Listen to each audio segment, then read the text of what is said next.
Most people don't like to be criticized. First of all, I should say that the handouts were given to me in one of the sessions from my rabbinical studies by Rabbi Amy Elberg, a rabbi who is an expert also and very prominent into the Musar studies. And my remarks today are based on the teachings of Rebbetzin Hannah Bracha Siegelbaum from Israel. So most people don't like to be criticized. Perhaps we should even say that no one likes to be criticized. In my experience, the way and the tone of voice in which the criticism is given makes all the difference. It can be very painful when someone who supposedly loves you criticizes you in a very unloving way. For example, maybe your husband, your best friend, your sibling, your sister, your brother. Rather than being inspired to want to change, this kind of criticism makes you feel put down and hurt. At the beginning of our parasha, Devarim, in this beautiful new and last book of the Torah, Moses spoke to all Israel these words. On the other side of the Jordan, in the wilderness, on the plain facing the Red Sea, between Paran and Tofel, Lavan, Hatzerot, and Dizahav. Ele hadvarim asher diber Moshe el kol Israel be'eder hayarden bamidbar varava mol suf bein Paran ubein Tofel velavan b'chatzerot v'dizahav. It's not very clear what Moses is trying to say here, opening the book, just mentioning names. But Rashi, the famous commentator, clarifies about this verse and says the following. At first glance, this opening verse of Moshe's monologue in the book of Devarim seems to be no more than an opening statement, without any apparent word of rebuke. Yet, when you scratch beneath the surface, says Rashi, each place mentioned alludes to one of the many sins, S-I-N-S, sins of the Israelites. Because these words of reproof, Moshe enumerated here all the places where the Israelites provoked God's anger. Yet, he suppresses all mention of the matters in which they sinned and refers to them only as a mere allusion contained in the names of this place. I think I haven't told of us. I always tell this story because I remember so well. You know, I was 10 years old, the summer of certain year. And that's all I need to know from my mom to remember exactly what happened, right? Sometimes we just need to mention places, circumstances. We don't need to say anything else. I think we'll understand. And that's what Moses is trying to say here. So it seems that rebuking and reproaching are okay after all. And the answer is, yes, it is okay to rebuke and to reproach. Just before the famous phrase in our Torah, in Leviticus, love your fellow human being as or like yourself, the Torah gives us the following mitzvah, and that's your source number 1 on the handouts. And it says, do not hate your kinsman in your heart, admonish or rebuke your neighbor, but incur no guilt because of them. Do not take vengeance or bear a grudge against one of your people. Love your neighbor as yourself. I am Adonai. Now on your second source, right, so we know here that it is a mitzvah to rebuke and to reproach, to admonish someone. It is a mitzvah. Now we need to learn how to do it. So here are some of the commentators talking about it and what the sages and what they think the Torah is really worrying about when you're talking about rebuke, right? Because you can slap anyone on the face, with your words, and that's okay. It's a mitzvah to rebuke, right? So there are certain manners of how this should happen according to our rabbis. So Bechor Shor, talking about or basing on this commentating for this chapter 19, it says, do not hate this is your second source on your handout. Do not hate your siblings in your heart, they quote from the Torah, and then here's the commentation, the comment. If your sister does something that has upset you, don't hate her in your heart. Rather, you should reprove her. That is to say, go over to the person and discuss the matter with her or with him in a respectful manner. And say to her, why did you do this to me? Since it is possible that she never intended what you had thought, or she couldn't help herself, or she will give you some other explanation. So, and through this, by fulfilling the mitzvah of tochecha, of rebuking, of reproaching, you will come to realize that she did nothing improper to you. And in doing so, you will not sin because of her, for having baseless hatred towards her. So that's one suggestion coming from Rabbi Yosef Bechor Shor from France. Also another one, which is Rambam from the 11th century in Spain. He says, it is pious, is your third source in your handout.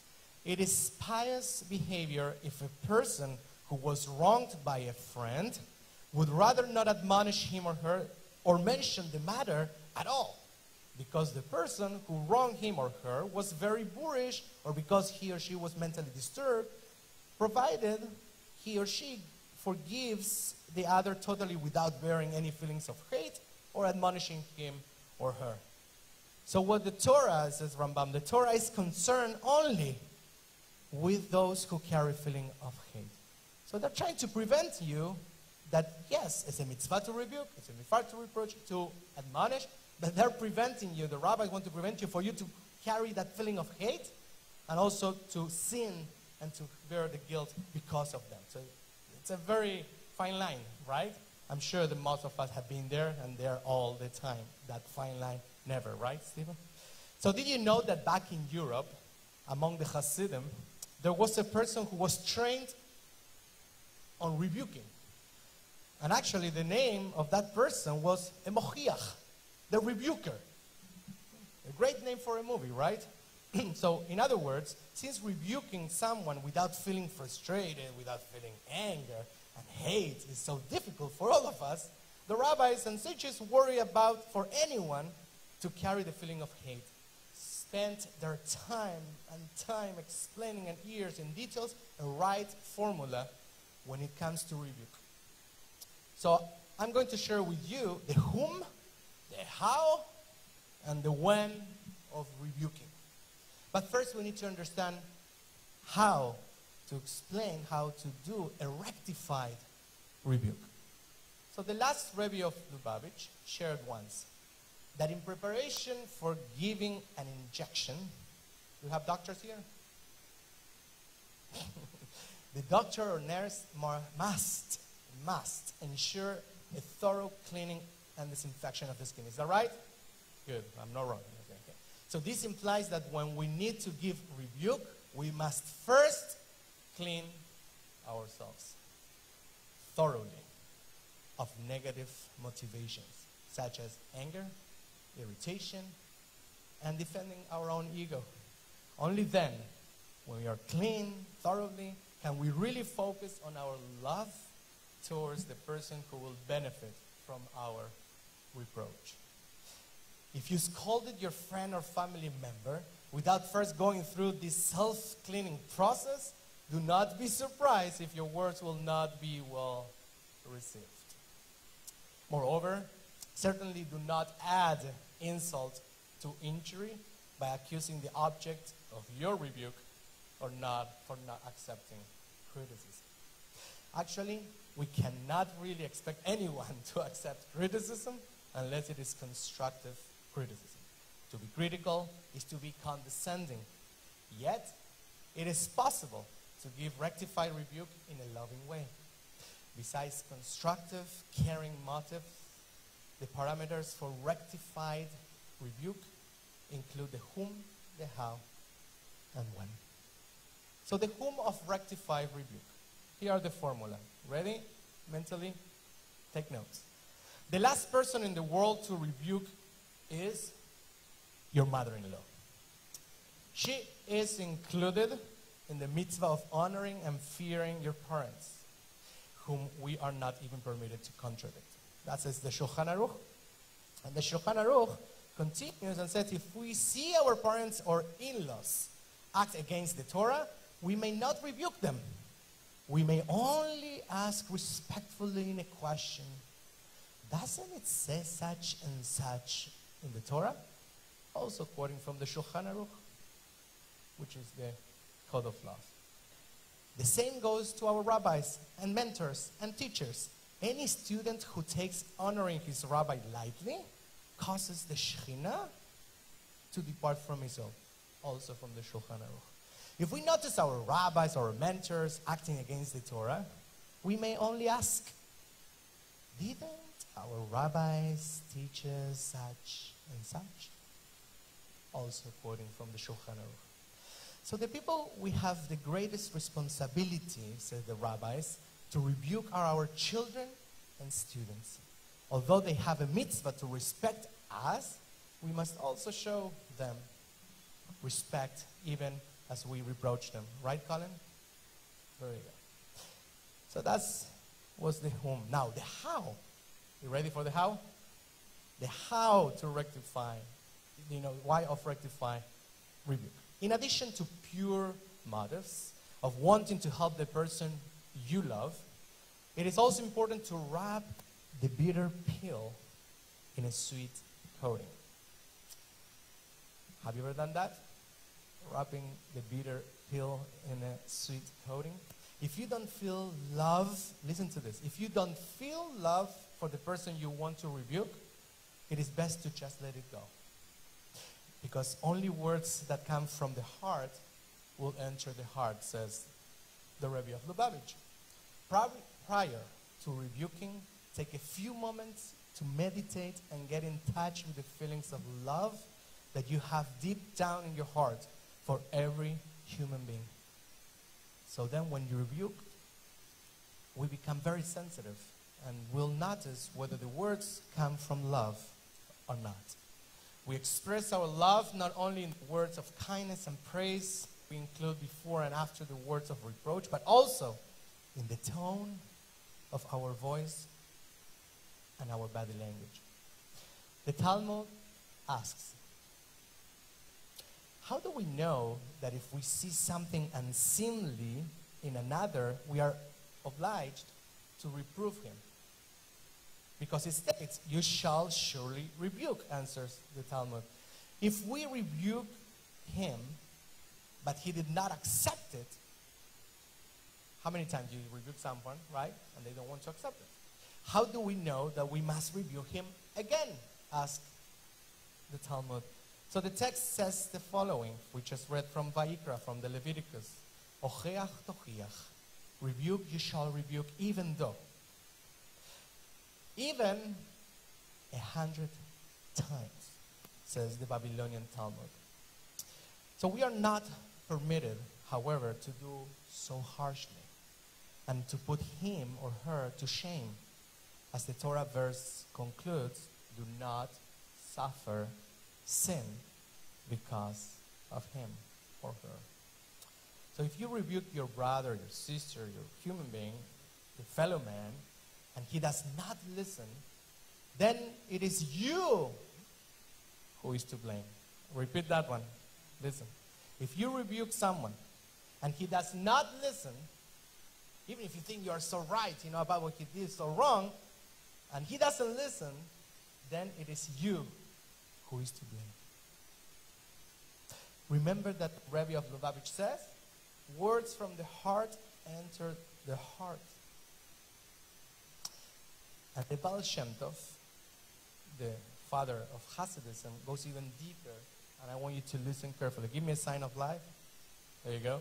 So he says this very carefully. Listen to this. This is your fourth source in your handouts. First, rebuke yourself, and only then your neighbor. For it will become clear that you, too, have a share in his or her transgression. Really? So let's continue. And do not place on him sin, as quoting from Leviticus. Do not place the burden of sin only on him. the rebuker from Polnoi, the Mochiach, further explained, if your fellow has sinned, know that you too are not entirely innocent of that same sin. You are his or her partner in this transgression. If not in actual deed, then in thought and intention. Wow. Explain me that one, right? You would never think, we are so righteous, that we go and rebuke with no problem, and it's just sin. So what they're trying to say also here, it's very deep. There's a lot of things they're trying to say underneath. But one of the things is that you have to ask yourself, why is it you that you saw that transgression? Why is it you and not someone else? Why did it happen to you? Why did it happen to you to be in that situation, in that moment precisely, that you will have to go also and go and rebuke? So that's the whole idea. You see the whole amount of things. Raise your hand if you really impulsively never go to say someone. And we are so righteous when we see, things that are so wrong about someone else, but we never look at us. I don't see any hands. Of course you never do that. So do this exercise with me, okay? Take your hand, whether your right or your left. Now, point like this. Yes, point to someone. Good, yes. Whoever you want, you think you did something wrong today in services. Don't point at me all the time. So, look like that. You have one finger pointing out to that person. See how many fingers are pointing to you? So the rabbi says our body is so perfect. You point to someone, but you have 3 pointing to you. So you are not exempt from that transgression. Now, the last one, the when. When. This is so important. Now we know to whom, we know the how. Now the when. Timing is, right? Time is everything, right? Everyone says that. So proper timing is also vital for rectified rebuke. The worst time for reprimanding is when the person is either hungry, angry, depressed, exhausted, or just simply tired. Do not go and talk and reproach anyone when they're in that situation. It's not going to go well, I tell you. It's a recipe for failure. Whenever possible, wait until a bit of time has elapsed so that your own irritation has abated and your friend is in a receptive mood. If you're going to rebuke, you're going to fulfill this mitzvah, you want some outcome from there, right? Besides your own agenda, you want some outcome. So you want a receptive mood, otherwise the outcome is not as successful. So after all, Moshe waited how many years? 40. And most of the people who he was rebuking were not even the generation that did all those things. Okay? So he waited 40 years. We do not perform operations, and here go back to the doctors, unless the patient is in good enough health to endure the procedure. Am I right? Okay. Since the Muskar masters teach that it is harder to fix, listen to this, it is harder to fix one character trait, one midah, than to learn the entire Talmud and all the laws of the Shulchan Aruch. If you think that learning the whole Talmud and learning all the Jewish codes of law and learning all the Mishnah and the Torah is difficult, the Musar teacher says that it's more even difficult to change one character trait of yours. So make sure that the object of your rebuke is in an emotional, healthy state and open to hearing your suggestions to change. The Torah has guidelines for the ultimate timing for rebuking. Remember Yaakov, our patriarch? So on his deathbed, he imparted blessings to his children, which included important messages of rebuke. Right before people depart, whether for the next world or even just temporarily leave for an absence, others are more receptive to learn from them. The same is true for the first time you see someone after having just returned from a trip. When you have been missed, your words will be absorbed to a greater extent. So always wait. And you will find the love that is required to say the right words.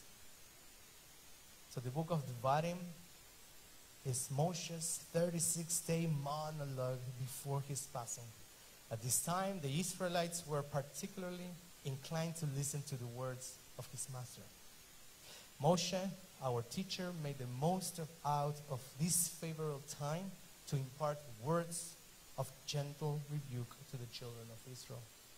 Moshe's words of rebuke are a model for us of to when, whom, and how of this rectified rebuke. Moshe teaches us a very important principle for effective admonition. When giving rebuke, try by all means to save the face of the person you are rebuking. To save the face of the person you are rebuking by saying the minimum necessary so that your friend will figure out the rest. People are more inclined to connect with messages that they themselves figure out. Like kids. If you make the whole Lego for them, makes no sense, right? There's no happiness. You have to figure out on your own. Rather than when every detail of their faults are spelled out to the dot. Remember Nathan, the prophet? Right? Remember Nathan the prophet who used to speak with King David? He also was the master of rebuking. Remember when David was watching Bathsheba? Right? This girl that did not belong to him. So in the Tanakh we read, and the Lord sent Nathan to David, and he came to him and said, there were two men in the same city, one rich and one poor. The rich man had very large flocks and herds, but the poor man had only one little lamb that he had bought. He tended it, and it grew up together, and with him and his children it used to share his morsel and bread, drink from his cup, and nestle in his bosom. It was like a daughter to him.